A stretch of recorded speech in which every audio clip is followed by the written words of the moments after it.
It is the government's job to protect their right to make their own decisions, bad or good, and to let the person suffer the consequences if they make the bad decision or the wrong decision in their life. And some people may say, though, they may object and say, well, wait a minute, Jay, you say you're a Christian, you believe the Bible, right? Doesn't the Bible command us to obey the government, right? Well, yes, it does. It does. God does tell us to obey the government, as long as the government doesn't conflict with anything in the Bible. But someone says, well, yeah, so God says we have to obey the government, so that means we have to get a marriage license, right? Don't you understand that the word license means to get permission? And so why would Christians who know that God ordained and instituted marriage before any human government was instituted by him, why do we need to get the government's permission to marry? Did Adam and Eve get the government's permission to marry? Did Abraham get the government's permission to marry Sarah in the Old Testament? No, absolutely not. So, marriage license, we need to obey the government in getting a marriage license? No, I don't think we do. That's not in the Bible, and certainly not in the Constitution that says we have to get the government's approval on who we marry and for them to give us a license to do it.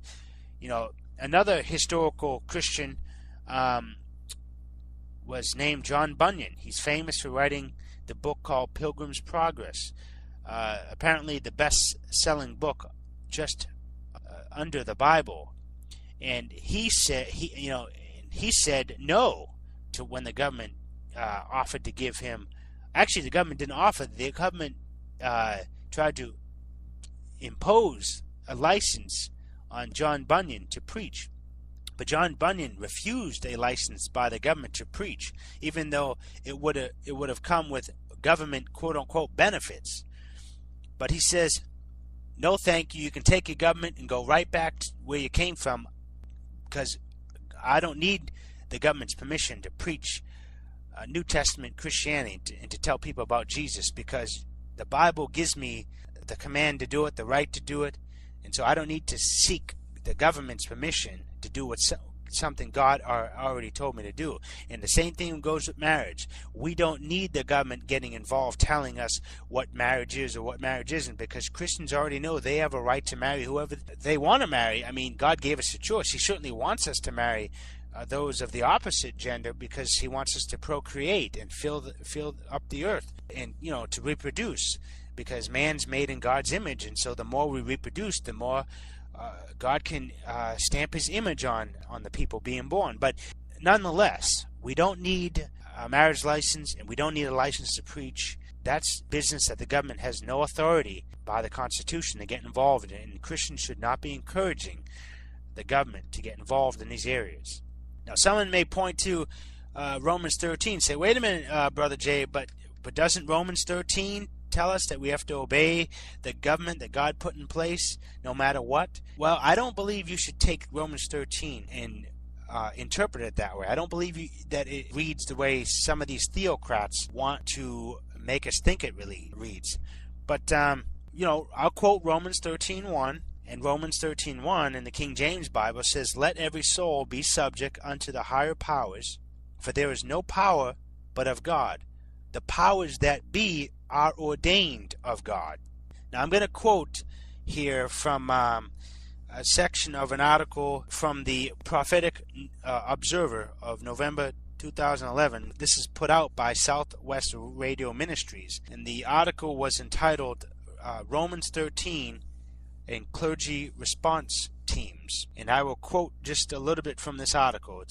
I'll quote a few paragraphs, so just listen carefully. Quote, we should have a hard time understanding this statement by Paul. He's referring to Romans 13:1, which I just read to you. He says, quote, we should have a hard time understanding this statement by Paul to mean that we must be obedient to all governments, while Paul himself was constantly getting into trouble with governments for supposedly disobeying. All we have to do to resolve this apparent dilemma is honestly look anew at the text itself. In any abridged English dictionary, the word power can have over a dozen different definitions.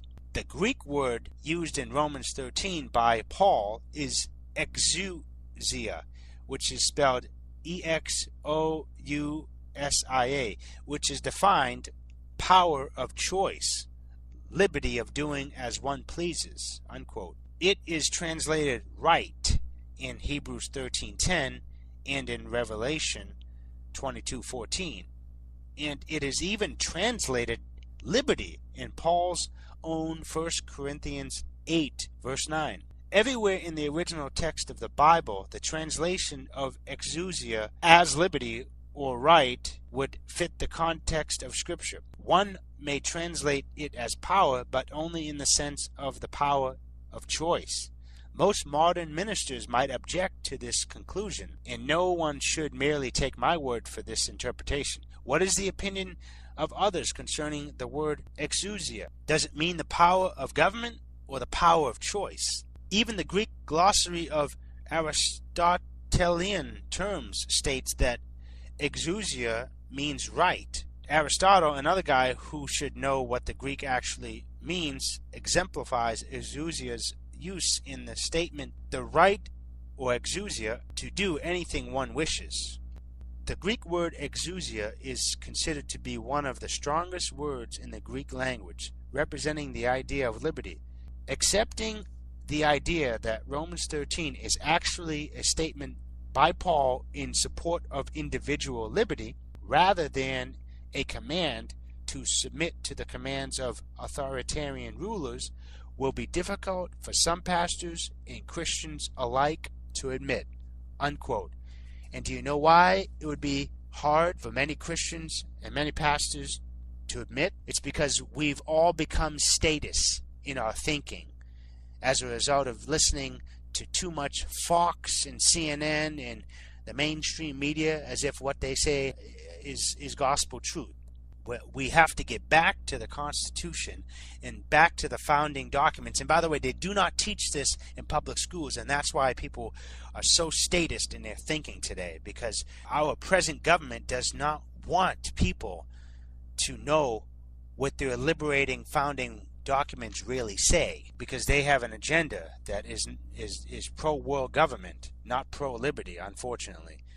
Now, James Madison, the fourth president of the United States, said in 1785, quote, "The equal right of every citizen to the free exercise of his religion according to the dictates of conscience is held by the same tenure with all our rights. The legislature are bound to leave this particular right untouched and sacred. They, i.e. the government, have no authority to enact a religious assessment, i.e. in opinion," unquote. So James Madison was basically saying there that everyone has a right to exercise his own religion freely according to his own conscience, and he has the right to have his own religious opinions. And he says that the government has no authority to enact a religious opinion. He has no authority to enact a religious-based law, such as a constitutional amendment to define marriage the way Christians want it defined. The government has no authority to enact a law like that. As much as it would be a law that I would agree with, in principle, I cannot agree with it because it would force our definition over the definition of other people, and therefore it would not be an equal playing field. It would show favoritism towards us, and that is not constitutional. Now, the golden rule is something that many people subscribe to, even if they're not religious in any sense of the word. But the golden rule, as expressed by Jesus in Matthew chapter 7, verse 12, says, quote, "All things whatsoever ye would that men should do to you, do ye even so to them," unquote. So for Christians to empower the federal government by a majority vote to define marriage according to the Jewish and Christian definition of marriage not only would violate the First Amendment to the Constitution, it would also violate the golden rule as expressed by Jesus in Matthew 7:12, like I just read. If Christians wouldn't want the homosexuals, the Muslims, the Mormons, or anyone else to have the power by majority vote, which is by mob rule, to get the government to define marriage in such a way that would outlaw the Christian definition of marriage, then Christians should not by majority vote outlaw someone else's definition of marriage. They should just want the government to stay out of the business of defining marriage at all. In addition, the government shouldn't be run like a democracy, where by mob rule the majority gets to take away the rights of the minority. We were founded as a constitutional republic with the rule of law, with the Constitution that protects the rights of the minority, and Christians should especially fight to preserve that, because what happens if the U.S. devolves into a democracy and Christians wind up being the minority? What then? Christians need to think seriously about where voting on a constitutional amendment by majority rule to outlaw every other civil definition of marriage will lead. Now, there's an article on LewRockwell.com, that's LEUROCKWELL.com, written by Christian author Lawrence M. Vance, entitled, "Will Ron Paul Be the Candidate of the Christian Right?" And that's found on LewRockwell.com/Vance/Vance109.html. Brother Vance wrote this article back in 2007, but what he says in that article is still relevant today. I will quote a little bit from that article. Quote, "By the Christian right's own criteria, the candidate ought to be Ron Paul. Ron Paul is a man of faith. He's a Protestant Christian and a regular church goer." And I would just interject here for the Baptists listening to this recording, Ron Paul is a Baptist. Now I'll get back to the article. Ron Paul is pro-life. As a specialist in obstetrics gynecology, he has delivered more than 4,000 babies. Ron Paul is opposed to same-sex marriage. He is a believer in family values. Unlike many Christian quote-unquote leaders and Republican politicians who have admitted to adulterous affairs and or been married multiple times, Dr. Paul has been married to the same woman for 50 years. He and his wife have been blessed with 5 children and 17 grandchildren. Ron Paul is a patriot. He served as a flight surgeon in the U.S. Air Force.